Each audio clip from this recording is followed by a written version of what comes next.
नमस्कार, सुवर्ण न्यूजमध्ये आपले स्वागत.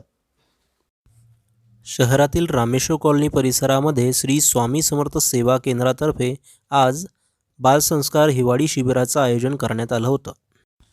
कार्यक्रमाची सुरुवात दीपप्रज्वलन व प्रतिमा पूजनाने झाली.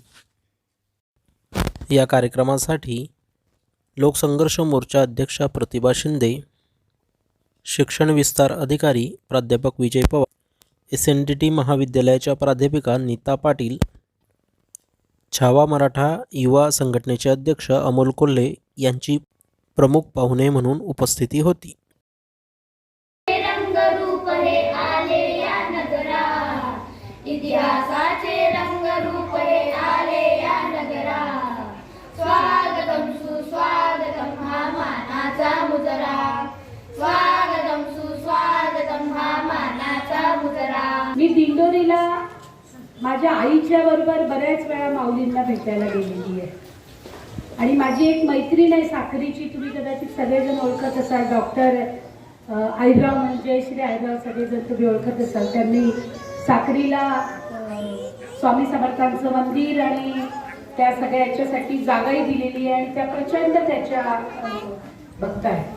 त्यांच्या सोबतही मी आता आपले जे माऊली आहेत त्यांना भेटायला बऱ्याच वेळा गेलेली आहे. मला 2-3 गोष्टी तिकडे खूप महत्त्वाच्या जाणवल्या, त्या खरं म्हणजे तुमच्या सगळ्यांशी शेअर करावं आणि मग बालदोस्तांशी बोलावं असं मला वाटलं. माऊली विज्ञान आणि अध्यात्माची जोड सांगतात आणि त्यामुळे ते सतत श्रद्धा आणि अंधश्रद्धेमधला जो फरक आहे तोही ते आपल्याला स्पष्टपणे सांगत असतात. भक्तांना श्रद्धा कशी करावी हे सांगत असतानाच तुम्ही कर्म केलं नाही तर त्याचं फळ तुम्हाला मिळणार नाही हेही ते अतिशय विवेकी पद्धतीनं आपल्याला सगळ्यांना सांगतात. आणि मला वाटतं हाच खरा श्री स्वामी समर्थांचा विचार आहे आणि तोच आपण सगळीकडे पेरला पाहिजे. म्हणजे कुठेही मुलांना हे नाही सांगितलं जात की मुलांना बेल्याच्या पानाला मध लावलं आणि ते नुसतं लावलं ना अभ्यास नाही केला की तुम्ही पास व्हाल, असं नाही सांगितलं जात. मुलांना सांगितलं जातं. बघा, आपण शाळेमध्ये जेव्हा जातो तेव्हा आपल्याला शाळेमध्ये अभ्यासक्रम शिकवला जातो, बरोबर आहे. धडे असतात, वेगवेगळे विषय असतात, मराठी, हिंदी, इंग्रजी, गणित, विज्ञान. आणि त्या अभ्यासक्रमामधून सुद्धा आपण अनेक गोष्टी या शिकत असतो. पण त्या अभ्यासक्रमाला एक मर्यादा असते.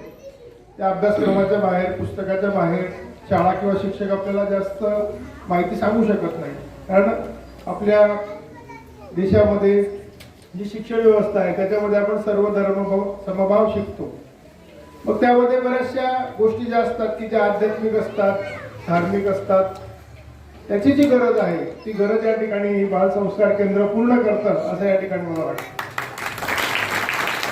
आणि या माध्यमातून बालवयामध्ये आपल्यावर अशा पद्धतीचे चांगल्या पद्धतीचे संस्कार होत असल्यामुळे आपल्याला इथं बरंच शिकायला मिळतं. मनोरंजन आपल्या जीवनामध्ये आवश्यक आहे, शिक्षण आपल्या जीवनामध्ये आवश्यक आहे, त्यासोबतच भक्तिभाव, संस्कार या गोष्टी सुद्धा आवश्यक आहे.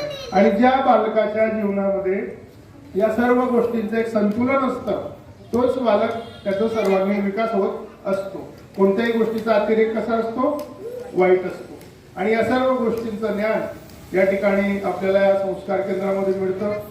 मी सर्व सन्माननीय या केंद्राचे आणि या संस्थेचे तालुका प्रतिनिधी, जिल्हा प्रतिनिधी या सगळ्यांचं या ठिकाणी मनापासून शिक्षण विभागाच्या वतीने खूप खूप कौतुक करतो, त्यांना धन्यवाद देतो. आणि हे बालसेवेचं, हे देशसेवेचं जे कार्य आहे, हे राष्ट्रसेवेचं जे कार्य आहे, हे अशाच पद्धतीने अखंडितपणे पुढे चालत राहील अशा या ठिकाणी माझी भावना व्यक्त करतो. थांबतो. धन्यवाद.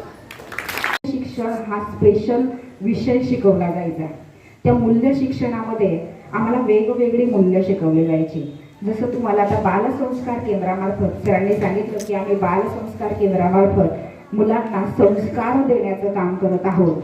आणि ह्या संस्कार देत असताना आम्ही राष्ट्रहिताची संकल्पना या ठिकाणी जोपासलेली आहे असं सरांनी सांगितलं. गुड टच आणि बॅड टच ह्या विषयावरती बोलायला या ठिकाणी सांगितलं होतं. जसं मी बघते की या ठिकाणी काही लहान मुलं पण आहेत, काही तरुणी पण आहे. यात आमच्या कॉलेजचे महाविद्यालयाचे विद्यार्थी इथे बसलेली आहे. म्हणजे साधारणतः लहानांपासून तर तरुणांपर्यंत इथे मुली बसलेल्या आहेत. मी तुम्हाला सर्वांना असा प्रश्न करेल की आपल्याला माहिती आहे गुड टच आणि बॅड टच, आपण इंग्रजी माध्यमाचे आहोत त्यामुळे चांगला स्पर्श आणि वाईट स्पर्श हा आपल्याला ओळखता आला पाहिजे. तुम्ही जेव्हा एखाद्या कुत्र्याला पकडायला जातात किंवा त्याला दगड वगैरे मारतात तर तो काय करतो, आपल्याला चावतो, भुंकतो. एखादा पक्षी, जसं आपल्याला सर्वांना शौक असतो की आपण एखादा पक्षी वगैरे पाळतो. पक्षी जसं पोपट वगैरे आपण घरामध्ये पाळतो किंवा आपण लहान असताना जेव्हा आपण खेळतो ते पकडायचा प्रयत्न करतो. काय करतात ते स्वतःच्या संरक्षणासाठी पक्षी आपले पंख असे फडफड करायला लागतात. त्याचबरोबर एखादी मांजर जर घरात चुकून घुसली, आपल्याला आवडते की अरे वा काय छान पिल्लू घरामध्ये घुसलेलं आहे, आपण त्या मांजराला पकडण्याचा प्रयत्न करतो की नाही? काय करतो ते मांजर? बोचकतं ना आपल्याला, असं वरकडे मारतं की नाही? पकडून बघितलंय? कुत्र्याला दगड मारून बघितलाय का? मला वाटतं इथं बसलेल्या प्रत्येकाने कुत्र्याला दगड मारलेला आहे आणि तो कुत्रा तुमच्यावर अगदी ओरडून भुंकलेला आहे. भुंकतो की नाही कुत्रा? जर प्राण्यांना आपलं स्वतःचं संरक्षण करण्यासाठी त्यांना माहिती आहे की आपल्याला जो स्पर्श केला गेलेला आहे तो स्पर्श चुकीचा आहे, म्हणून स्वतःचं संरक्षण करण्यासाठी ते आपल्यावर भुंकतात, चावा घेतात, आपल्याला नखांनी ओरडतात, पक्षी फडफड करतात. त्याचबरोबर आपणही एक माणूस प्राणी आहोत, आपल्याला सुद्धा एक चांगला गुड टच आणि बॅड टच हा ओळखता आला पाहिजे.